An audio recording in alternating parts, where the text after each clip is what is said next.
예, 좋은 하루 주셔서 저희들 오늘 금요일이죠. 제가 아까 수요일이라고 얘기라고 생각했는데 날짜가는 걸 모르네요.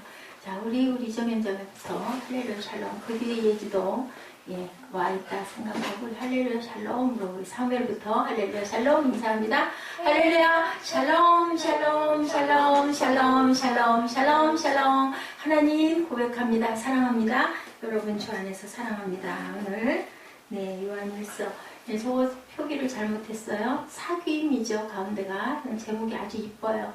생명, 사귐, 기쁨. 요한일서 1절에서 4절 말씀. 영어를 다 치라고 그랬더니 영어가 가운데는 또 빠지고 뒤에 나오고 막 그랬는데 모르겠어요. 어쨌든 간에 여러분들 다 새겨서 알고 들으시고 고백하신 줄 믿습니다. 생명의 말씀 1장 1절에 생명의 말씀에 관하여는 하고 나와 있죠. 예수님은 하늘에서 내려오는 뭐예요? 말씀이죠. 생명의 말씀이다. 또 생명의 떡이다. 베트엘레헴 뭐예요? 그 뜻이 뭐예요? 떡집, 그죠? 떡집에서 난 생명의 떡이다. 요한복음 1장 1절의 말씀, 요한복음 1장 14절의 말씀이 육신이 되어, 그리고 생명의 떡이라고 아까 말씀드린 대로 표기가 되어 있습니다. 영생의 말씀, 사도행전 7장 38절에 살아있는 말씀, 생명의 도, 신명기 32장 46, 7절에 율법의 모든 말씀을 지켜 행하게 하라. 이는 너희의 생명이다 라고 말씀하죠. 하나님 또한 빛이시라고도 하죠. 사귐이 있고 어둠에 행하면 이건 1장 5, 6절에 나와 있는데 이것은 다음 시간에 그 부분은 함께 은혜를 나누도록 하고요.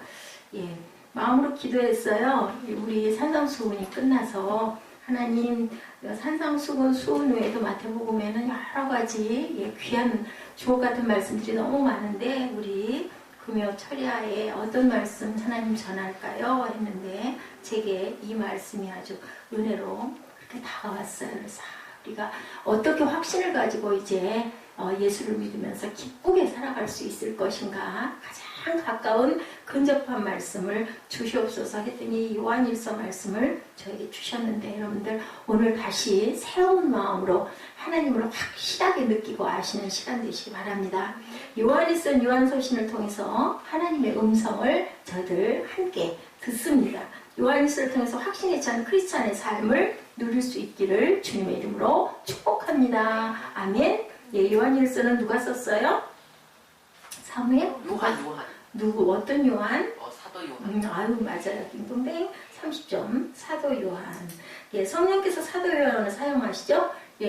그 자연사 한 사람 예수님의 12제자 중에서 유일하게 누구?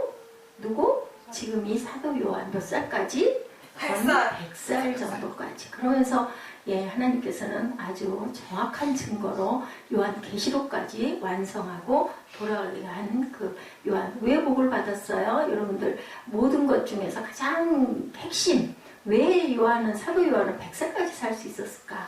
그 때문일 것 같아요. 하나님이 가장 사랑하셨죠. 그죠? 맞죠? 항상 품 안에 품 옆에 누워있고 옆으로 기대고 있던 사람이 사도 요한이었다. 나이도 제일 어렸어요. 사도 요한이. 근데 맨 마지막에 예수님이 가실 때 누구 부탁하고 가셨어요? 사도 요한에게? 사도 요한에게 어머니. 예수님 어머니 마리아. 그래서 그 순간부터 어머니를 모시고 그래서 그 어머니가 잘 돌아가실 때까지 사도 요한은 오래 살 수밖에 없었을 것 같아요. 왜냐하면 어머니를 모셔야 되는 사명을 또한 주고 가셨어요. 예수님이 제일 믿었으니까 그랬을 것 같다는 생각이 듭니다. 아셨겠죠? 이렇게 여러분들 하나님께서는요 아셔요. 우리가 앞으로 어떻게 될 것. 제가 이 교회에 이렇게 힘들게 아프게 가면서 많은 마음고생을 하면서 갈 줄도 아셨고 여러 교회를 다니면서 어떤 교회를 갈 것인가 우리 저쪽 불로동 교회 계약했을 때도 역시나 너는 거기 아니고 거기 갈 거야를 미리 알고 계셨던 것 저는 깨달아 알아요. 그리고 아주 좋은 꿈을 많이 보여주셨어요. 그런데 와보니 어때요? 참 어제가 오늘 같고 오늘이 오늘 같고 내일이 내일 같고 그리고 어떡하나 하는 염려도 없지 않아 있게 믿음이 약하기 때문에 그런 마음 사단이 아주 이상한 여러 가지 또 아주 기가 막힌 사건들이 엄청나게 많이 일어났죠. 그것도 하나님께서는 아셨어요. 그럴 때 너 어떻게 할 거니? 하고 바라보고 계시는 것 같습니다. 이렇게 사도 요한이 오래 살 것도 아시고 예수께서는 어머니를 부탁을 하셨다. 요한일서뿐 아니라 요한복음과 또 요한계시록도 썼죠. 세 권의 책은요, 여러분들 그래서 한 사람이 써서 그런지 모르겠는데 상호 보완적이고 짝을 이루는 그러한 구절들로 되어 있다는 것. 요한복음은 어떻게 예수 그리스도를 믿어야 되나라는 부분이 많이 기록되어 있죠. 많은 표적과 기적들이 나타나 있는 요한복음. 하나님의 아들이시고 구세주이시고 그의 생명이 있어 우리가 구원을 받음을 기록하고 있어요. 근데요, 요한서신은 구원에서 한 단계 나아가서 어떻게 살아야 될 것인가. 우리가 예수 믿는 우리는 도대체 어떻게 매일매일을 복되게 또한 하나님 보시기에 아름다운 예수님의 모형을 닮은 성품에 참여할 것인가. 성화에 대한 것을 말씀하고 계시다. 그럼 계시로군요. 우리 마지막 갈 곳, 영화, 어떻게 영화를 이룰 것인가 라는 부분을 나타내고 있습니다. 그러니까 짝을 이루고 있죠. 다 플러스입니다. 요한복음이 우리를 위해 죽으신 예수 그리스도를 말씀한다면 요한서신은 우리 안에 살아계신 예수 그리스도를 말씀하고 계시고, 계시록은 다시 오실 미래의 하나님, 예수님에 대한 것을 말씀하고 계신다. 요한복음에는 우리가 그리스도를 어떻게 믿을까? 요한서신은 그리스도를 어떻게 확신할까? 어떻게 확신하게 알 수 있을까? 계시록은 오실 마지막 때 우리는 과연 들림을 받은 그 구원을 완전히 이룰까? 이 부분에 대한 것을 연결고리로 제시하고 있다는 거죠. 이 요한서신을 우리가 공부할 때 요한복음처럼 과거의 역사가 아니고 계시록처럼 미래의 소망이 아니고요. 매일매일을 우리가 어떻게 예수 안에서, 믿음 안에서 잘 살아갈까? 어떻게 우리가 오늘 이 땅에서 천국을 이루고 살아갈까? 그러려면 뭐가 있어야 될까요? 믿음의 확신을 가져야 되죠. 그렇지 않고는 어떻게 이 땅이 천국처럼 우리가 그렇게 느끼고 살아갈 수가 있겠느냐는 거죠. 거기에 관건이 있습니다.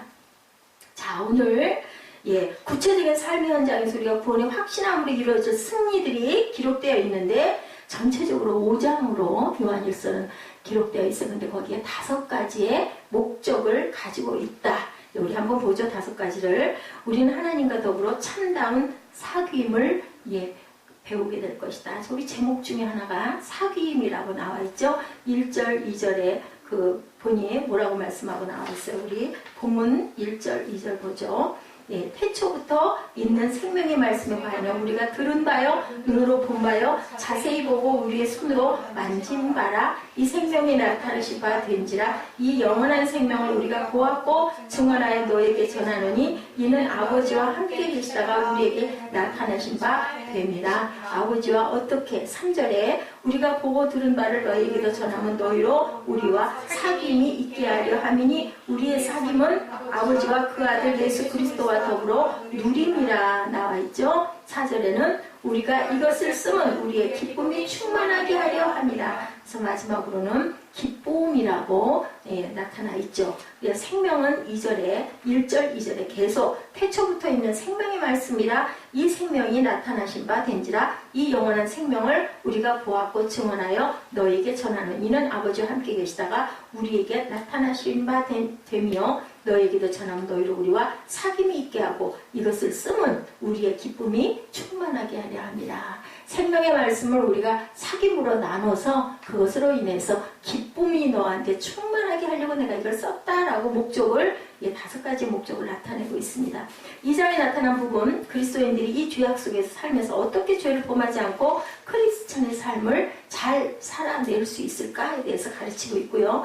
4번째로는 이 죄악된 세상에서 많은 이단 사설과 거짓된 오리 속에서 어떻게 온전한 해방을 받고 배우고 그리고 잘 가르치고 갈 것인가. 우리가 배우기만 하면 안 되죠. 배운 것을 또한 우리 뒤에 오는 후배들에게 잘 가르치고 양육하고 나누고 가야 돼요. 우리 기독교 종교는요, 절대로 나 혼자만 잘 먹고 잘 살려고 가는 게 아니고 내가 느끼고 깨달았으면 그것을 전도해야죠. 전해야 된다는 전도의 의미가 굉장히 요즘 현 세대 이상하게 변질이 됐죠. 교회에 식구를 늘리기 위해서 그것도 하나의 방법일 수도 있죠. 너무 인원이 없으면 예배드리기가 너무 힘들죠. 그리고 교회를 어떻게 운영을 하고 지탱을 하고 가겠어요. 그런 부분들을 어찌할 수 없어서 예, 교회에 나오세요 소리가 되는 사실은 전도는 무엇을 통해서? 내 생활을 통해서, 내 삶을 통해서, 내 태도를 통해서 내가 누구에겐가 그것을 끼치는 거죠. 가르치고 보여주는 거죠. 그러므로 인하여 닮고자 하는 사람들이 늘어났을 때 전도가 된다. 다섯 번째로 신앙과 구원에 있어서 구체적인 신앙과 구원에 대해서 확신을 가지고 살아야 된다. 그래야 우리가 천국에 소망이 있지 않겠어요? 그리고 이 세상에서 우리가 오늘 내일 살아가면서 힘들고 어려울 때도 아유 이건 지나가고 나면 이건 잠깐이지. 이건 하나의 잠깐 단락에 불과해. 내가 목적이 딴 데 있는데 뭐 내가 여기 연연할 필요가 있겠나 이 마음이 강해진다는 거죠. 그렇기 때문에 우리는 이곳에 우리가 영원한 집이 아니고 내가 갈 곳이 분명히 있다. 우리는 뭐다? 우리는 전부 다 순례자들이다. 내 고향이 따로 있다. 집이 있는 사람들은 밖에 나가도 겁 안 나요. 그죠? 깜깜해져. 근데 만약에 집이 없다고 생각을 해보세요. 돌아갈 곳이 없다고 생각을 해보세요. 얼마나 불안하고 얼마나 추울까? 얼마나 무서울까? 그죠? 불이 뭐 휘황찬란하면 뭐해요? 저는 그런 경험들을 여러 번 했었어요.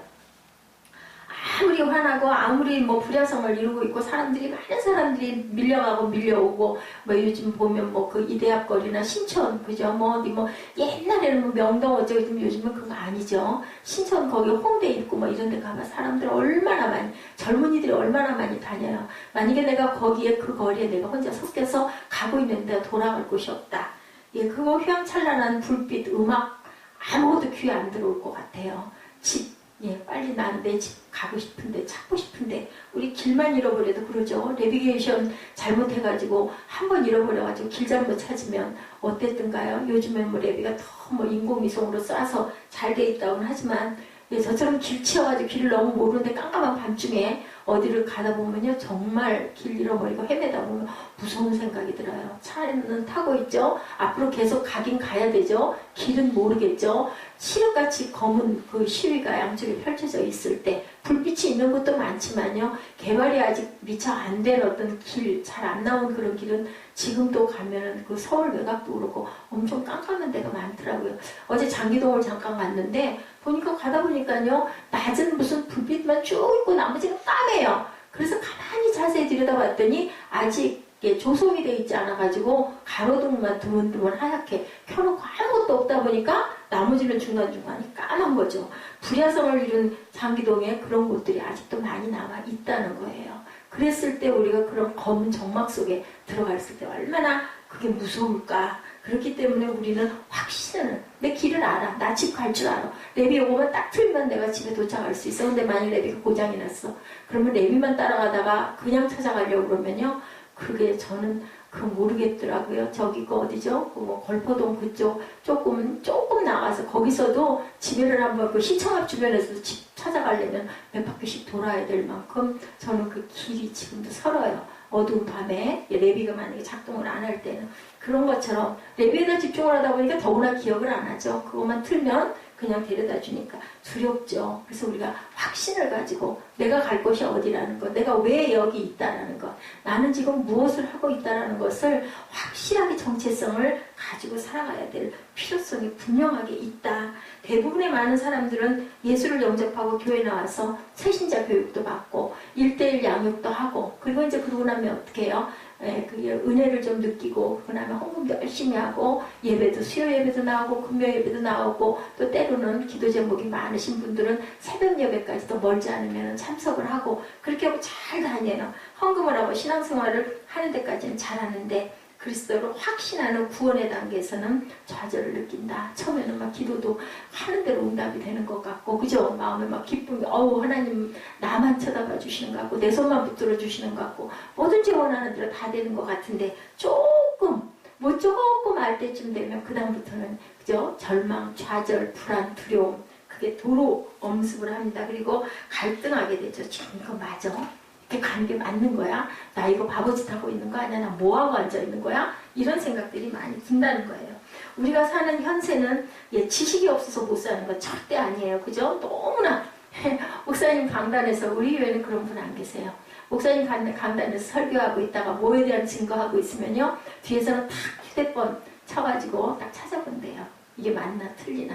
예? 뭐 장절은 뭐 당연한 거고, 장절도 목사님들 하시다 보면요, 그냥 나오는 대로, 아니면 내가, 저도 마찬가지거든요. 인터넷 성경에서 구절 찾아서 적거나 할 때 그게 어떻게 잠깐 밀리다 보면은 다른 절이 나오면 그냥 무심히 전하면 그냥 넘어가는 거예요. 뭐 아주 저뿐 아니라 훌륭한 어떤 목사님들도 보면 어머 이상해 하고 보면은 거기 그 문단에 없는 구절이 나와 있거든요. 그러면 모르셔서 그러셨을까요? 실수하신 거죠. 근데 그런 거 탁탁 집었다가 나중에 꼭 그 쐐기를 박는 분들이 그것만 그렇게 찾아서 골라서 그러는 분들이 있다는 거죠. 그래서 목사님들 그 끼리 이렇게 모여 앉으면 굉장히 그런 말씀들 많이 해서 어휴 무서워. 긴장해야 돼. 확인하고 또 확인하고 또 들여다봐야지. 은혜가 없는 사람들이 되게 그래요. 은혜 받은 분들은 안 그래요. 아니, 목사님이 하시다 보니 실수하신 거고 말씀하시다 보니 성경도 비슷한 장절이 많다 보니까 그냥 말씀이 뭐 요한복음 요한 1서로 전해지기도 하고 그런 건데 그걸 꼭 찾아서 꼭 집어서 요즘에는 아주 지식이 대단하죠. 말씀도 얼마나 많아요.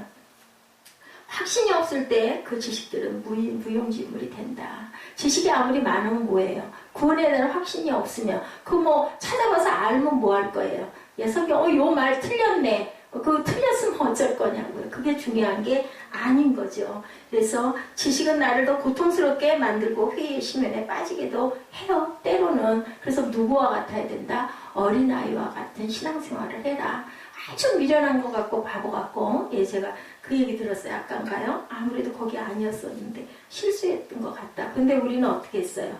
예수님 말씀에 비교해서 했죠. 우리 그렇게 해서 사랑으로 그렇게 품고 우리의 정성을 그렇게 쏟고 그러니 참 좋은 성품을 갖고 계신 그런 분일 수도 있으니 기도해드리고 잘 섬깁시다 하고 했어. 근데 아니었어요. 결국은 예 아니었어. 그러면 우리는 어떻게 보면 속았다. 분별을 잘못했다 할 수도 있지만 하나님이 보시기에는요 성경적으로 나아갔기 때문에 그분이 안 된 거예요. 그 그릇이 못 됐기 때문에 뭐 어쩔 수 없죠. 자꾸 옆에서 고면해도 안 되면 안 되면 두부말처럼 발에 먼지를 털고 그 자리를 떠나야 되는 거죠. 그리고 떠나더라도 그죠 다시 연락이 오거나 했을 때 우리는 뭐 적당한 선에서 적당하게 너무 마음 아프시지 않게 예 정돈을 해야 되지만 마음으로는 그분 위해서 기도해 드리는 게 우리 크리스찬들이 해야 될 본분이다. 그래서 이렇게 어린아이와 같이 순진하게 어휴 세상 그렇게 살아서 못 살아요. 직장생활 한 10여 년 조금 넘게 가까이 하다 보면은 빨갛게 보이는 거죠. 그리고 내 몸 조심하려고 하고 그렇게 해봤댔자 똑같아.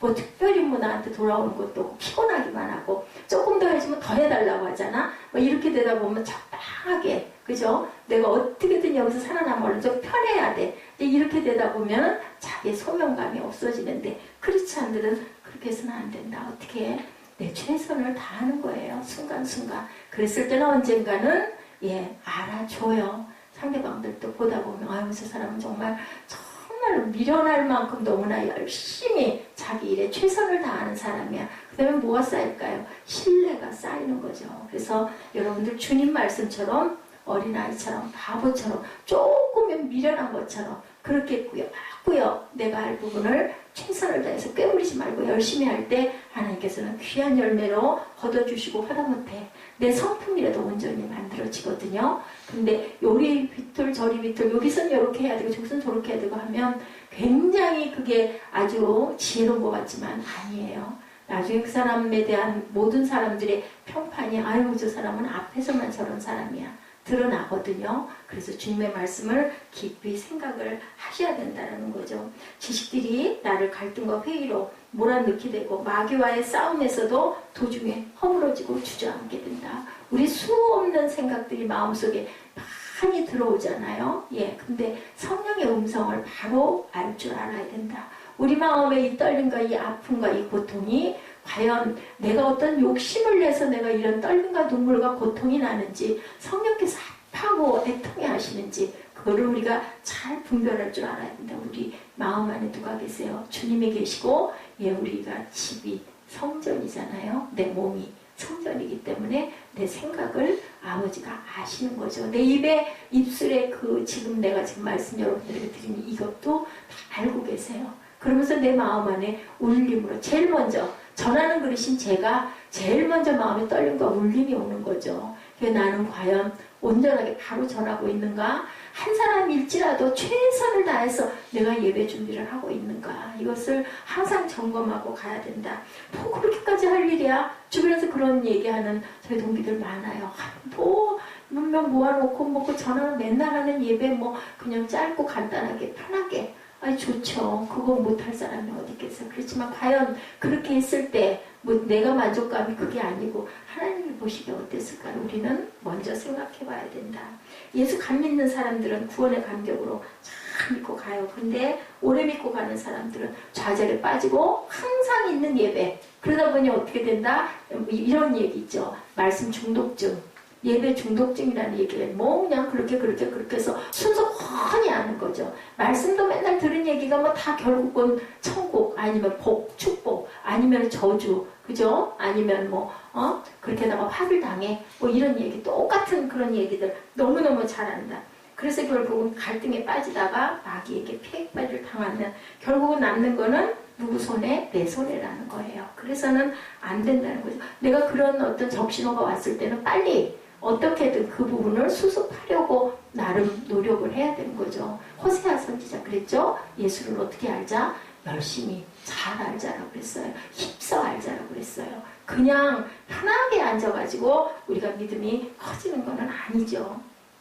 무엇을 좋아하면 어떻게 그것으로 우리 달려가잖아요. 사랑하는 사람들 뭐 제주도에서 서울에 있는 그 연인 커플들 얘기 들어보니까 일주일에 한 번씩 비행기 타고 하나가 내려갔다가 하나가 올라갔다가 그렇게도 만나 몇 년씩도 연애를. 왜요? 보고 싶으니까. 예, 보고 싶으니까. 요즘에 뭐 영상 통화도 있고 많이 있지만 그래도 만진바 된바라 만져보고 싶고 안아보고 싶고 그러니까 쫓아다니는데 하나님 우리가 섬기는 거 예배 드리는 거 그래서 성전 가까이 내 집이 있어야 된다. 심지어는 하물면은 그냥 성전에서도 산다. 아멘. 그거 왜 그러겠어요? 은혜 안에 어떤 하나님의 계획이 분명하게 있었으리라고 저는 그렇게 믿습니다. 그리스도 중심의 삶이라는 건요. 어디서부터? 구원의 확신에서부터 시작된다라는 것. 그래야 그리스도 중심의 삶을 살 수 있다. 확신이 없으면 나 그거 믿어. 세상 딴 거 몰라도 그건 내가 확실히 알아. 그래야지 그 부분에 흔들림이나 의심이 없는 거죠. 그래서 확신은요, 신앙의 뿌리와 같다라고 말씀합니다. 구원의 확신에서부터 그리스도가 지배하는 삶이 시작되고 성령 충만한 삶이 연결되고 열매 맺는 삶을 맺을 수 있다. 내가 은혜 받고 내가 충만하고 내가 확신이 있어야 누구에게 전하지 않겠어요? 그래야 내가 누구에게인가 와 보라 소리를 할 수 있지 않겠어요? 빌립처럼 나다나엘에게 가서 얘기했죠. 와 보라. 와 보면 알아. 와서 한번 봐. 예, 그게 바로 전도죠. 은혜 안 받았으면 어떻게 가서 그 얘기를 글쎄 어떨지 모르겠어. 이렇게 얘기해가지고는 안 오죠. 특히 예수 믿으라는 건 교회 가자는 건 더군다나 안 가요. 영화 한 편 같이 보자 밥 한 번 같이 먹자는 건 밥 한 끼 사달라고 그래도 와서 사주는데 그 교회 한 번 가자라는 건 정말 안 오거든요. 정말 그거 정말 신기하잖아요. 그거 좀 잠깐 따라가주면 되는데 결국 어떻게 해요? 작전들을 하잖아요. 그냥 뭐 밥 사주고 뭐 사주고 가서 집도 치워주고 그죠? 아기도 봐주고 뭐 해가면 계속 끊임없이 나중에 너무 미안하니까 교회를 따라나가게 된다. 그렇게들 전도들을 옛날엔 그렇게 했어요. 정말로 그 영혼이 불쌍해서 중심이 거기 있어야 되는 거죠. 우리 교회에 한 사람 늘리려고 뭐 나쁜 의미는 아니지만 그것보다는 우리가 정말 전도라는 건 그 영혼을 건지려고 누구부터 내 가장 가까운 이웃부터 건져 나가야 되는 거죠. 요한서신을 공부하면서 여러분들 한번 생각해 보세요. 네, 나는 한 성경 공부도 열심히 하고 있고요. 주일도 열심히 지키고 있고요. 뭐 심지어는 수요 예배 금요처럼 다 하고 있어요. 그리고 11조도 하고요. 감사헌금도 하고 나름 봉사도 하고 섬김도 하고 있어요. 그런데 여러분들 정말 구원의 확신에 흔들림이 없습니까? 우리 한번 서로에게 질문해 봅니다. 정말 하나님께서 예수께서 우리를 구원하신 걸 당신은 믿습니까? 하고 우리 눈을 쳐다보고 한번 물어보죠. 사무엘은 어때요? 사무엘은 예수님이 나를 낳으시고 구원하셨다는 거 믿습니까? 아멘. 아멘. 그러면 잠자지 말아야 되죠? 아멘. 우리 이정현 자매 어때요? 응? 구원의 확신 있어요? 아멘. 있죠? 응? 구원의 확신 있을까요? 우리 에스더 집사님 있으시죠? 아멘. 우리 김용국 형제님 어떠세요? 구원은 믿으시죠? 아멘. 집사님 되셔야죠.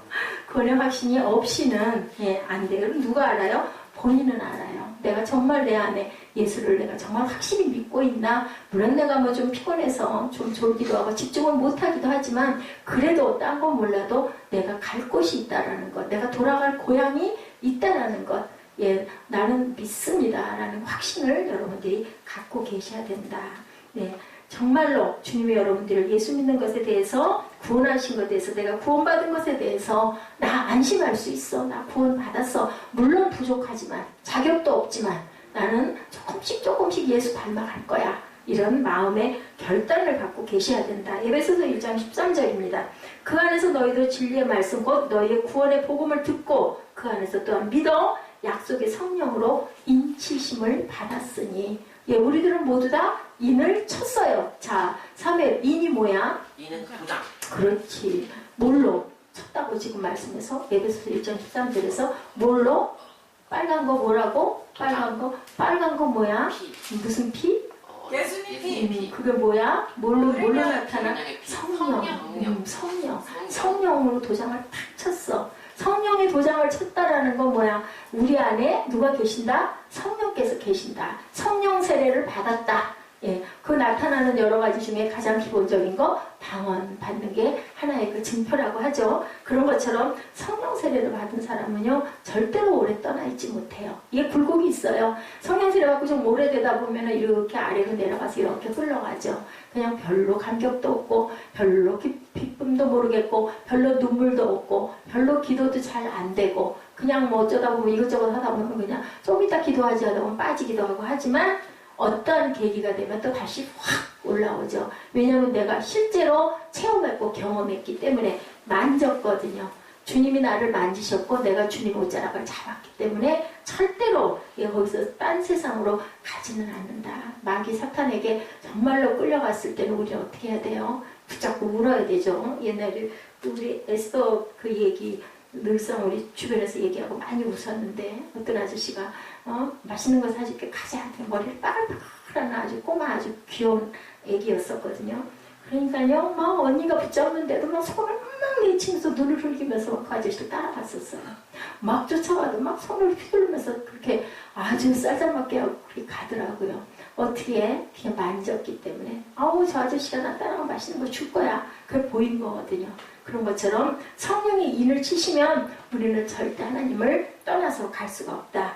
성경은 그 구원의 확신을 갖기 위해서 우리가 해야 할 일이 무엇인지, 예수 그리스도는 누구신지 여러분들은 아시는지, 예수님과 대화해보셨는지, 예수님을 느끼셨는지 그 부분을 스스로에게 각자 자문해 보시기 바랍니다. 예수님을 만나시고 대화하셨습니까? 그분의 가슴 깊이 들어가서 그분과 교제해 보셨습니까? 아멘. 그거 뭐라고 얘기한다고요?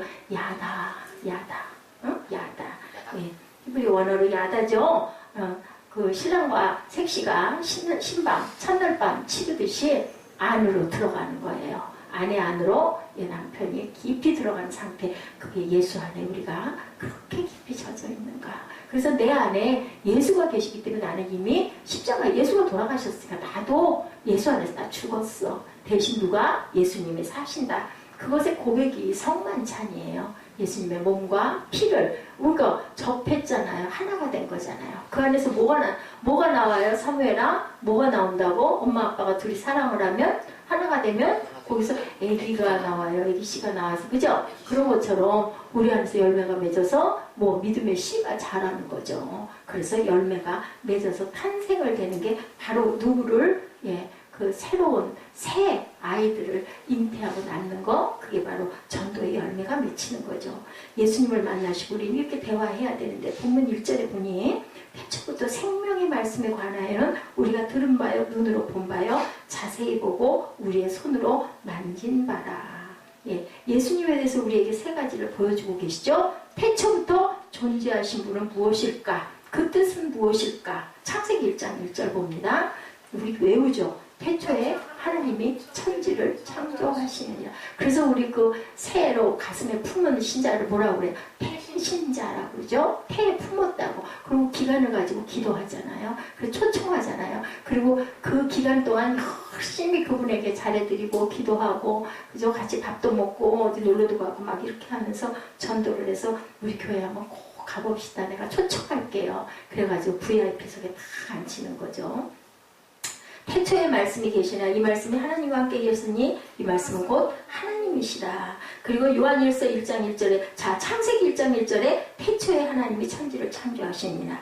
요한복음 1장 1절에 태초에 말씀이 계시니라. 그 말씀이 하나님과 함께 계셨으니 이 말씀은 곧 하나님이시라. 그 다음에 요한일서 1장 1절에 태초부터 있는 생명의 말씀에 관하여 우리가 들은 바에 눈으로 본 바에 자세히 보고 우리의 손으로 만진 바라. 태초부터 계신 분이라는 뜻은 이분은 누구시다? 하나님이시다. 이 하나님의 본질은 무엇이다? 말씀이라. 말씀이 천지를 창조했다. 근데 그때부터 계셨다. 누가? 그리스도께서. 말씀이 곧 예수 그리스도이시죠. 역사와 시간을 초월하시고 공간을 초월하시고 어제나 오늘이나 언제까지 영원히 동일하신 분 바로 예수 그리스도시다. 네, 이북에서 죄면 이남에서는 죄가 아닐 수 있듯이 그런데 시공을 초월한 것은 어디에도 상관이 없는 거예요. 그죠? 우리가 그 나라를 국경을 초월해서 도망을 갈 때 왜 도망가요? 거기서 죄 져가지고 나는 그 땅에 가가지고 난 죄 안 질 거야 하고 거기 가면 무죄가 되니까 도망을 가는 경우가 있다라는 거죠. 그런데 세상에서의 구원은 공간의 제한을 받지만 예수님은 시간과 공간을 제한이 없이 영원한 생명을 주시고 그리스도를 믿고 고백할 때 그 안에 참된 구원의 확신이 깊어진다. 나 죄졌지만 주 안에 들어가면 나는 이제부터는 뭐다? 의롭다. 칭함을 받은 나는 의로운 자가 된다. 자격 없지만 주님이 대신 우리의 뭐가 되주셔서 다리가 되주셔서 그래서 휘장이 찢겨서 직접 하나님께 나아갈 수 있다. 두 번째는 예수님은 태초부터 있는 생명의 말씀에 관하여라 라고 말씀하고 있죠. 2절에 예수님은 몇 년 동안 33년 동안 인간의 몸을 입고 육신으로 오셨지만 이 세상에 우주에 존재하는 형식은 뭘로 계셨다? 말씀으로 계셨다라고 증거합니다. 왜냐하면 태초에 말씀이 계신다. 이 말씀은 누구와 함께 계셨고 하나님과 함께 계셨고 말씀이 육신이 되어 우리 가운데 계심에 은혜와 진리가 충만하더라. 진리는 곧 뭐다? 말씀이다. 진리는 생명의 말씀이다. 생명의 그냥 말씀이 아니라 생명의 말씀. 말씀들은 많죠. 근데 이 말씀은 우리의 생명이라는 거예요. 생명은 뭘까요? 우리가 숨 쉬는 것, 우리가 보는 것, 우리가 느끼는 것, 우리가 살아가는 모든 근본이 되는 것들. 우리 호흡, 우리 마음대로 못하잖아. 왜? 내 안에 있지만 내 게 아닌 거예요. 그죠? 저는 가끔 그 생각을 해요. 내 얼굴, 내 건데 내가 볼 수 있는 거 물론 거울로 반사해서 볼 수는 있지만 실제 내 얼굴을 직접 보는 거 누가 봐요? 상대방이 보는 거죠. 이런 것처럼 어떻게 보면 내 것인데 내 것이면서 내 것이 아니다. 우리 뒷머리 핀 장식이 안 보라고 꼽는 거라면서요. 눈으로 물론 보지만 머리에 핀을 꼽았을 때는 뒷사람이 볼 수밖에 없다라는 거죠. 예수님께서는 이렇게 존재 양식의 말씀이 나는 곧 말씀이다. 근데 말씀인데 생명의 말씀이다.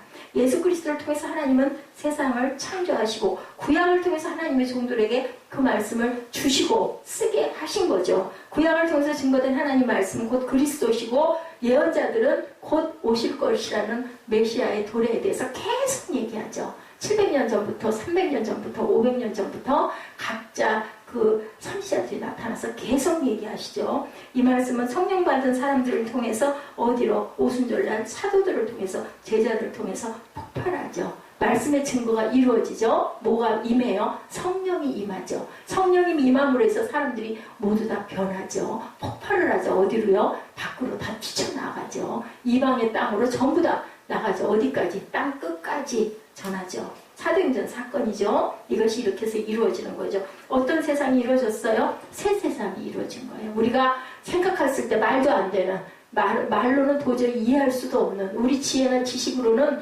우리의 사고로는 알 수도 없는 사건이 생겼는데 이것이 바로 성령 사건. 설교 듣는 것, 주일날 예배 드리는 것. 여러분들 설교 듣는 것은 주일날 예배 드렸다는 의미가 아니고요. 여러분들 설교는 바로 예수 그리스도를 받는 사건이다. 왜냐하면요. 말씀이잖아요. 예수님이 말씀이기 때문에. 그렇기 때문에 우리는 다른 어떤 것보다도 말씀 자체가 그리스도라고 믿으셔야 된다는 거죠. 거죠. 그 확신을 가지. 여러분들 참 좋은 습관 갖고 계세요. 성경 우리 헌금 봉투에다 말씀 쓰는 거요. 아유, 어떨 땐 길죠. 빨리 써서 어떻게 했으면 좋겠는데 요즘에 전부 다 워드를 많이 치는 그 습관들이 돼 있다 보니 글씨체가 예쁘지도 않고 어떻게 보면 그냥 그 빨리빨리 칠 수 있는데 느린 거예요. 펜으로 쓰다 보면. 그런데 그렇게 쓰시면서 입술로 눈으로 읽으시면서 손으로 쓰시잖아요. 그거 그렇게 해서 내 안에 각인이 된다라고 생각을 하시면서 기도한다 생각을 하시면서 쓰시기 바랍니다. 그래서 헌금 봉투 안 쓰는 교회들이 많대요. 헌금 봉투가 따로 없는 교회들도 많대요. 난 그게 이해가 안 가요. 왜냐면 저는 어려서부터 헌금 봉투가 항상 있는 것만 봐왔거든요. 근데 그런 교회 특별한 때가 아니면 없는 그런 데들이 많다고 하더라고요. 근데 참 좋은 것 같아요. 손으로 직접 쓰는 거. 제가 다른 얘기 안 읽어드리고 그 대표로 여러분들을 위해서 축복하고 기도할 때는 그래서 말씀만 읽어요. 그래서 왜냐하면 그 말씀이 자기 마음에 감동이 온 것을 고백한 것이기 때문에 그것 하나님이 들으시잖아요. 왜냐하면 내 말인데, 그죠? 내가 한 말인데 가장 그것을 기뻐하실 것 같아요. 그 안에 내가 소원하는 것들이 다 들어있는 거죠. 그 나라와 의를 먼저 구해서 말씀을 아뢰면 나머지 부분은 하나님이 모르시겠어요. 다 아시는 거죠. 물론 세세하게 제가 여러분들 선포해 드릴 때도 있지만 제가 읽으면서 아랫부분들의 것은 마음으로 눈으로 읽으면서 기도합니다. 예, 살아있는 말씀, 생명이죠. 자연계의 생명의 정의를 내리기가 굉장히 어렵다고 그래요. 생명을 말하기가 어려운 이유는요. 자연계의 생명이 아니고 생명의 근원, 비오스가 자연계의 생명이고요. 조에는 영원한 생명을 얘기한다고 그래요. 근데 예수님은 그 생명의 말씀이라는 게 자연계 이렇게 살아있는 식물이나 이런 그 동물이나 이런 그 생명이 아니고 그 예수님은 뭐다고요? 영원한 절대로 돌아가실 일도 없는 정말 회전하는 그림자도 없는 그런 영원한 생명은 다르다. 그래서 여기서 원래 원어적인 성경으로 보면 비오스 그것은 자연계의 생명, 조에는 예수 안에 있는 생명. 그래서 다르다는 것을 여러분 아셔야 된다는 것. 그 생명의 근원이 되신 하나님의 생명이 누구에게선가 말씀 안에 있고 예수 그리스도 안에는 생명에 의합니다. 예, 내 아버지의 뜻은 아들을 보고 믿는 자마다 영생. 요한복음 11장 35절에도 나는 부활이요 생명이니 나타나 있고요. 또 6장 40절에도 제가 지금 이게 전부 다 이게 지금 이 프린트가 제대로 안 나왔어요. 6장 40절에도 여러분들 찾아 있는 분들은 읽으세요. 40절에 내 아버지의 뜻은 아들을 보고 믿는 자마다 영생을 얻는 이것이니 마지막 날에 내가 이를 다시 살리리라. 6장 53절에 예수께서 이르시되 내가 진실로 진실로 너에게 이르노니 먹지 아니하고 인자의 피를 마시지 아니하면 너희 속에 생명이 없느니라. 뭘 얘기해요? 성만찬을 하라는 거죠. 어느 날인가 어떤 그 분의 그 책에 그런 얘기가 나와 있는 걸 보고 제가 아주 기뻐했어요, 마음으로. 왜냐면요, 요즘에 성만찬을 절기 때만 하는 데가 참 많은데 원래는 예배 때, 초대교회 때는요, 예배 때마다 성만찬을 했어요. 그러면 최소한도 한 달에 한 번씩은 성만찬을 해야 된다라는 그러한 그 글을 보고 정말 감사하네 생각을 제가 했죠. 제가 그 전에 그 신학을 다닐 때 그 새하늘교회 얘기 들어보니까 2개월에 한 번씩 성만찬을 한다고 그래가지고 제가 막 그 목사님 졸랐어요. 그러시지 마시고 한 달에 한 번은 어떨까요? 그랬더니 뭐 안 될 건 없죠. 너무 자주 하면 조금 번거로워서 번다 해서 했는데 저도 그게 맞는다고 생각을 합니다. 그래서 그 교회는 지금도 아마 한 달에 한 번씩 성만찬을 할 거예요. 예, 그렇게 그 성도들의 의견을 받아들여서 목사님들도 동의할 때는 저도 마찬가지. 여러분들 저한테 뭔가 건의할 일이 있으면 저한테 꼭 건의를 해주세요. 제가 미처 생각을 못하고 하는 거나 아니면 내가 좀 많은 실수를 하고 있는 부분이나 아니면 좀 이런 부분을 이랬으면 좋겠습니다 하는 것들을 얘기를 해주시면 그대로 제가 따라서 행해 가겠습니다. 물론 기도하고 결정을 하겠지만 이렇게 우리가 예수님의 피를 예수님의 살을 먹고 마시지 않으면 너희 속에 생명이 없다. 그냥 매일이라도 먹고 마셔야 되죠. 매일이라도 부활을 해야 되죠. 그래서 우리 뭐예요? 밥 먹을 때, 식사할 때 기도하잖아요. 물론 뭐 길게 안 하기도 하지만 잠깐 마음으로 하나님 감사합니다 하고 기도하죠. 이 기도할 때 내가 하나님이 주셔서 내가 이 음식을 먹습니다인 거죠. 그 속에 있는 살과 피 속에 있는 생명을 누가? 주님께서 주셨기 때문에 살리는 것은 영이니 뭐라고요? 육은 무익하다. 그렇다고 해서 육이 쓸데가 없는 건 아니에요. 육이 또 있어야 우리가 살 수가 있죠. 그러니까 예수님께서도 육을 입고 세상에 오셨죠. 그래야 아픔도 알고 불편함도 알고 배고픔도 아시기 때문에 추위도 아시기 때문에 생명이 있는 곳에는 뭐가 떠나가요? 죽음이 떠나가요. 빛이 있는 곳에는 어둠이 떠나가요. 절대로 공존할 수가 없는 거죠. 생명이 있는 곳에는 병이 떠나가요. 생명이 있는 곳에는 구원이 있고요. 기적이 일어난다라는 거죠. 그 누구? 그것이 바로 예수 그리스도. 그리스도가 가시는 곳마다 병마가 떠나갔죠. 귀신도 쫓겨났죠. 그죠? 가난도 해결됐죠. 슬픔이 있는 곳에는 기쁨이, 혼인잔치에서 어떻게 했어요? 그 포도주가 떨어진 채로 뒀었으면 잔치가 이루어질 수가 없었을 텐데 우리나라하고는 달라가지고 일주일 동안 그 혼인잔치를 한다고 그래요. 그런데 더 맛있는 그 포도주로 만들어 주시죠. 극상품의 포도주라고 하시죠. 하나님이, 예수님이 가시는 곳마다 모든 기적과 이사로 인해 그 전부 다 뭐예요? 죽는 게 아니라 살리는 사건들이 일어난다. 그래서 예수님만 만나면 바뀌죠. 인생이 바뀌죠. 삶이 바뀌죠. 예, 삭개오가 예수님 만나고 어떻게 변했어요? 예, 그 곧 욕심 부리던 세리가 자기가 다 나눠주고, 그죠? 은혜로운 자가 되죠. 예, 그 남편이 5이나 있었던 수가성의 여인도 예수님 만나고 나서는 인생이 변해서 뭐가 됐어요? 예, 전도자가 되죠. 물동에 버려두고 막 동네로 뛰어들어가서 거기서 뭐라 그랬어요? 와보라 하죠. 똑같이, 그죠? 은혜 받았기 때문에. 예수의 생명은 바로 우리를 이렇게 거듭나게 한다라는 것. 생명의 말씀으로 시공을 초월해 우주의 끝에도 영원 후에도 생명은 존재한다라는 것. 정말 기쁜 소식이에요. 정말 굿뉴스예요. 뭐라고 말할 수 없는 복음이에요, 여러분들. 근데 예수 믿는 사람들이 많고 너무 많은 사람들이 예수 믿으라 하다 보니까 그냥 그게 구태의연해진 건데, 여러분들 한번 잠깐 곰곰하게 묵상해 보세요. 이거 얼마나 대단한 사건일까.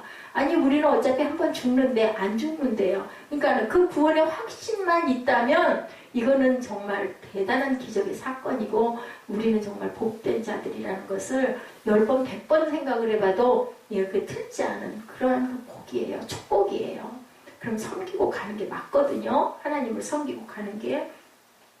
예수를 믿고 고백하는 것, 여기서부터 예수를 믿고 고백하는 곳에서부터 구원의 확신이 어디서? 내 안에서 생겨서 피어 일어난다. 우리 씨를 심어야 그게 날짜가 되면 거기서 싹이 트지 않습니까? 그게 없으면 무슨 싹이 나고 열매가 맺힐 수가 없는 거죠. 내 안에 무슨 씨? 예수의 씨를 깊이 잘 심어서 잘 이루고 그리고 물도 잘 주고 그것이 싹이 트고 잎이 나게 해서 많은 열매를 맺으시는 저와 여러분 되시기를 주님의 이름으로 축복합니다. 요한일서 1장 1절 후반에 우리의 귀로 들은 바요 눈으로 본 바요 우리의 손으로 만진 분이 바로 예수다. 우리는 만질 수 있는데 호흡을 느낄 수 있는 살아계신 그러한 분이다. 근데 왜 우리는 손으로 만지도 못하고 듣지도 못하고 느끼지도 못할까? 예수님께 마음을 열고 집중하지 않고 있기 때문이죠. 예수께서 뭐라고 그러셨어요? 샬롬 하면서 성령 받으라 라고 호흡을 뿜어주시죠. 우리에게. 그렇게 체험하고 만나고 있지 않은 한은 아무 일도 일어나지 않는다라는 것. 그것을 받은 자들만 그냥 뛰죠. 불처럼 뛰죠. 다 바뀌죠, 사람들이. 예수는 도덕적이고 윤리적이고 철학적인 스승이 아니다는 거예요. 관념이 아니다라는 거죠. 살아서 역사하신다는 거죠. 그것이 그때만이 아니라 지금도 역사하고 있다라는 거죠. 많은 사람들은 관념 속에만 그냥 예수를 그렇게 생각하는 거예요. 그렇기 때문에 아무 일도 일어나지 않는다. 예수님은 하나님으로서 존재하지 않으시고 인간으로 우리에게 오신 분이다. 직접 오셔서 우리와 함께 사신 분이다. 여인의 몸속에서 태어나서 말구유 속에서 어린 시절과 또한 청년의 성장기를 통해서 자라나신 사람으로 오신 분이다. 예수는 나를 이해하실 수 있는 분이다. 하나님, 그냥 하나님 같으면 이해 못하는데 와서 사셨기 때문에 예수님은 우리와는 가장 가까운 분이다. 내 약점도 아시고 쓰러지고 넘어지고 비틀거리는 그 마음도 아시고 우리의 고단함도 아시고 제자들에게 그러죠. 마음이 있는데 너희들 육신이 연약하구나. 1시간도 나와 깨어있을 수 없느냐고 얘기하시죠. 실제로 몸으로 오셨기 때문에 아픔과 추위와 배고픔도 아시고 체험하시고 우리의 상처를 싸매시고 같이 아파하시는 예수님이시라는 것. 하늘 저 멀리 계신 분이 아니고 십자가를 실제로 지고 찢기시고 땀방울이 피가 되도록 우리를 위해 기도하신 그분이 지금도 하늘에서 하나님 보좌 우편에서 우리를 내려다보고 우리를 위해서 기도하신다라는 것. 내가 울고 있으면 예수님도 같이 우신다라는 것. 그리고 안타까워하신다라는 것. 예루살렘 성전, 그 아름다운 성전이 파괴되게 내버려 두시면서도 마음 아파 안타까워하시면서도 그것을 그렇게 파괴되도록 두신 것. 그 외에 내 아들들, 내 자녀들을 더 사랑하기 때문에 파괴되도록 놔두신 그런 예수님의 마음이라는 거죠. 지금도 우리가 만질 수 있는 분이라는 것. 12년 혈루증 여인이 예수님 옷자락 붙잡고 병이 떠나간 것처럼 그때만이 아니라 지금도 우리가 만지기 원하면 예수님 옷자락은 얼마든지 만질 수 있고 예수님과 교제하고 대화할 수 있는 분이라는 거죠. 예수님을 실제로 경험할 때 구원의 확신이 생기고 역경과 아픔을 극복하고 살아갈 수 있다. 요한일서 1장 2절입니다. 이 생명이 나타나신 바 된지라 이 영원한 생명을 우리가 보았고 증언하여 너에게 전하노니 이는 아버지와 함께 계시다가 우리에게 나타나신 바 된 이니라. 성경을 보는 구원의 확신이 생길 때 언제예요? 전도할 때 그리스도를 증거하지 않으면 외치지 않으면 견딜 수가 없을 때 구원의 확신 받은 사람들은 막 전하죠. 어떤 분은 우리 집에 전에 한번 놀러 오신 어떤 분이 그랬다고 그러죠. 누구를 만나러 왔는데 어떻게 그냥 하나님 얘기만 잔뜩 듣고 가는 것 같아요. 저는 그 얘기가 그 귓결에 오래오래 계속 와서 닿아요. 저는 처음에는 좀 민망하기도 했고 내가 뭐 그렇게까지 그랬나 이런 마음이 드는데 지금은 생각할수록 참 내가 하나님의 그 종으로 불림을 받기는 받았구나. 내 속에 있는 거는 온통 무슨 말을 해도 하나님 얘기밖에 나올 게 없으니까 하나님 말씀 증거하는 것밖에 말씀을 많이 알아서가 아니라 그건 정말 내 감동들이 내 기쁨들이 내가 전하고 증거하는 모든 것들이 간증이죠. 그런 마음들이 일어났으니까 정말 내가 쓴 거는 정말 아니야. 저는 그런 생각들을 문득문득 갈등이 올 때마다 그 생각을 합니다. 구원의 확신 가진 사람은 전하지 않고는 견딜 수가 없어진다. 우리 기쁜 일 있으면 어때요? 막 깔깔 웃잖아요. 그리고 막 얘기하잖아요. 뭔가 어떤 그 대단한 어떤 뭔가를 획득했을 때 그거 얘기하고 싶어 죽겠잖아요. 자랑하고 싶어 죽겠잖아요. 그런 거죠. 진짜 예수 만나면 우리는 침묵할 수가 없다. 남편이 5인 여자도 그렇게 사람들을 외면하고 다니던 그 여인도 물동에 버려두고 동네로 뛰어간 것처럼 관 밖에 계신 예수는 우리가 만나지 못한다예요. 관 안에 관뚜껑을 열고 예수를 직접 만지고 본 사람들이 예수를 증거하고 전할 수 있다. 관 속에서 죽은 예수로 그분이 벌떡 일어나서 샬롬했을 때 우리 어떨 것 같아요? 깜짝 놀랄 것 같죠? 그렇게 우리는 만나져야 된다는 거죠. 만져야 된다는 거죠. 외침도 노래도 없는 것은 못 만났기 때문이다. 그냥 앉아 그냥 듣고 그냥 그렇지 그런가 보지 그렇다니까 그게 맞겠지 그냥 이래가지고는 안 된다는 거죠. 보셨죠? 요즘날 동영상 제가 일부러 그거 틀었는데요. 그거 안수 집사님도 연일로 하신 분들 이상한 선글라스 끼고 덩실덩실 춤추면서 예수님이 좋은 걸 성경 말씀이 좋은 걸 어떡합니까? 그분들 제가 모르면 몰라도 어느 직장 어떤 직종에서 그래도 내놓으라 할 만한 그런 분들일 거예요. 연세를 보니. 그런데 어때요? 예수의 감동이 되다 보니까 창피하고 부끄럽고 체면이고 그런 거 상관없잖아요. 그렇게 그냥 애기처럼 얼굴 표정이 그렇게 아주 연세가 드셨는데도 그렇게 천진해 보이시더라고요. 그런 분들이 술을 안 드셨겠어요? 담배를 안 드셨겠어요? 나쁜 일을 안 하셨겠어요? 다 하셨거든요. 그런데 예수 만나고 새롭게 다시 태어나신 거죠.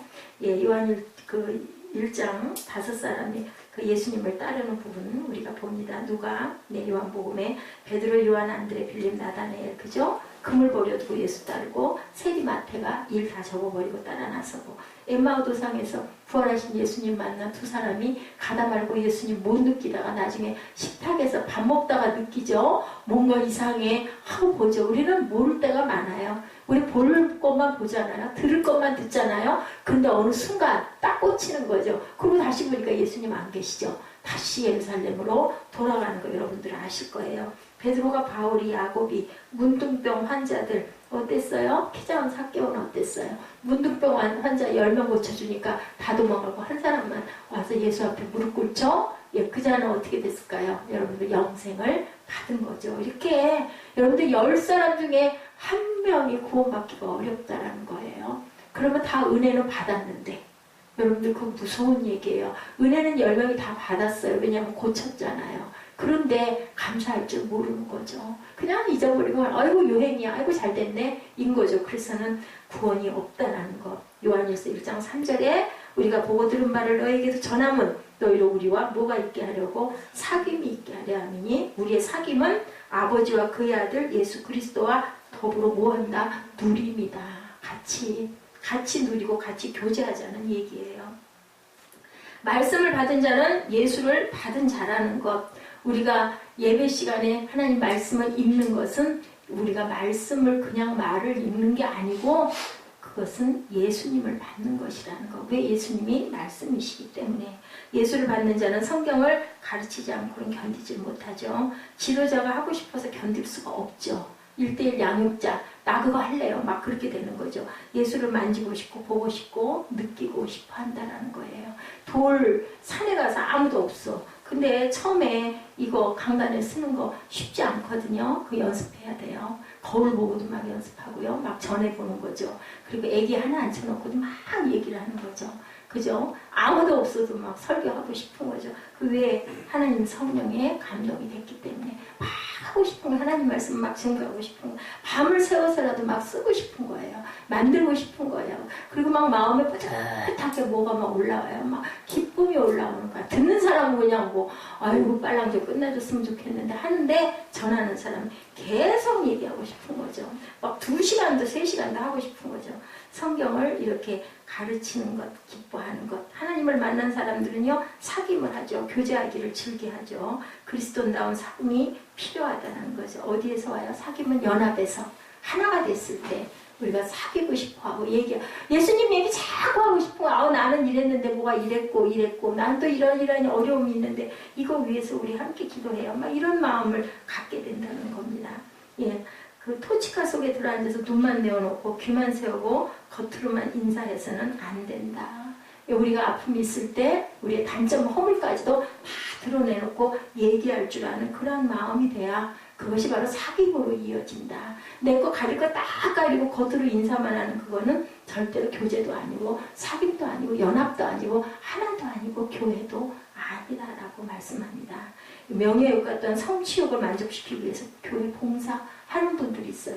그것도 하나님 보시기에는 온전한 모습이다. 뭐 헌금도 잘해요. 좋은 일 있을 때 막 쏙쏙 내놓고 막 하죠. 사람들이 와 하잖아요. 그거에서 막 좋아해가지고 내가 뭐 된 것 같이. 이것도 아니라는 거죠. 순수한 동기가 돼야 된다. 예수 외에는 드러내는 것이 없어야 한다. 깨끗하고 아름다운 공동체가 거기서부터 형성이 된다. 진정한 사귐이 있는 곳에는 비판이 없어지죠. 내가 하고 싶어서 열심히 봉사했기 때문에 뭐든지 기쁜 거예요. 막 하고 싶은 거예요. 전에서는 다니던 교회에 뭐 하고 싶었냐면 주방에서 뭐 그건 할 수 있을 것 같았어요. 그래서 부탁을 했어요. 나 좀 하게 해주세요. 그랬더니 연락해 드릴게요 하더니 다음번에 만났는데 아이고 그냥 우리끼리 하는 게 낫겠다고 하시지 말래요. 제가 그랬던 경험이 있습니다. 아니 왜 하겠다는데 못하게요. 텃세예요. 텃세. 누구 하나 들여놓으면 봉사하겠다는데 뭐 좋은 일도 아니고 설거지하는 거 하겠다는데 그랬던 기억이 있어요. 아마 그릇이 아니어서 그랬던 것 같아. 나중에 보니 그때는 참 이상하다 생각을 했는데 그릇이 그런 데 가서 설거지할 그릇은 아니었나 보다 기쁘게 생각을 하는 거죠. 이렇게 순수하게 사귐이 있어야 교회가 온전한 교회가 된다. 봉사도 순수하게 봉사할 줄 알아야 된다. 그리고 구원의 확신을 가진 사람들은 기쁨이 있다. 맨 마지막이죠. 우리가 이것을 쓰면 우리의 기쁨이 충만하게 하려 함이라. 구원의 확신을 가진 사람은 사귐뿐이 아니라 세상이 주는 기쁨이 아닌 평안과 그리스도의 영광과 찬양으로 인한 기쁨이 터져 나온다. 그렇게 말씀하고 있습니다. 우리 여러분들 찬양할 때 기쁘십니까? 아멘. 예, 그러면 하나님께서 우리에게 영광을 드러내시기 때문에 내가 찬양하면서 기쁜 거예요. 예수 믿는 사람들은 기뻐하는 사람들, 기쁨을 아는 사람들, 기뻐하라 그러시죠. 빌립보서 4장 5절이죠. 너희 관양을 모든 사람에게 알가라. 주께서 가까우시니라. 아무것도 염려하지 말고 담은 모든 일에 기도와 간구로 너희 구할 것을 감사함으로 하나님께 아뢰라. 그리하면 모든 지각에 뛰어난 하나님의 평강이 그리스도 예수 안에서 너희 마음과 생각을 지키시리라. 스데반은 돌을 맞으면서도 기뻐했죠. 진정한 기쁨은, 사귐이 주는 기쁨은 구원의 열매라는 것. 기뻐할 때 여러분들 그걸 많이 만끽하시고, 나 구원받았어. 그러네. 나 왜 기뻐? 갖다 드리고 기뻐? 누구 주면서도 눈물이 나? 그거는 구원의 기쁨이라는 것. 형제의 아픔을 함께 나누면서 함께 기도하다가 하나님이 주신 기쁨을 체험하셨습니까? 그것도 또한 구원의 열매라는 것 여러분들 기억하시기 바랍니다. 순수한 기쁨, 순진한 감격이 넘치는 기쁨이 구원의 기쁨이다. 이 기쁨을 가진 사람만이 다른 사람들을 돕기도 할 수 있고 위로할 수 있다. 그러니 결국 뭐예요? 구원의 그 기쁨을 우리가 아는 것은 은혜를 받아야 남을 돕기도 하고 봉사하기도 하고 그러면서 힘들면서 기뻐한다라는 거지. 그러면서 우리가 이 기쁨을 위해서는 사귐이 있어야 되고 사귐의 공동체를 갖기 위해서는 태초부터 존재하신 예수님을 우리가 믿고 가야 된다. 그리고 그 예수님의 성품에 참여해야 된다. 내가 구체적으로 경험하고 체험한 실체이신 예수님을 여러분들 믿으십니까? 아멘, 아멘. 믿고 가시기 바랍니다. 그분을 영접하시고 전도와 사귐과 기쁨을 체험하시는 복된 저와 여러분 되시기를 주님의 이름으로 축복합니다. 영광스러운 예수님 주신 것 감사하면서 우리 기도하고 우리 찬양하는 시간 갖도록 합니다. 우리 예수 안에서 이 찬양 두고 가시고 기도하시고 축도로 예배를 마치도록 하십니다.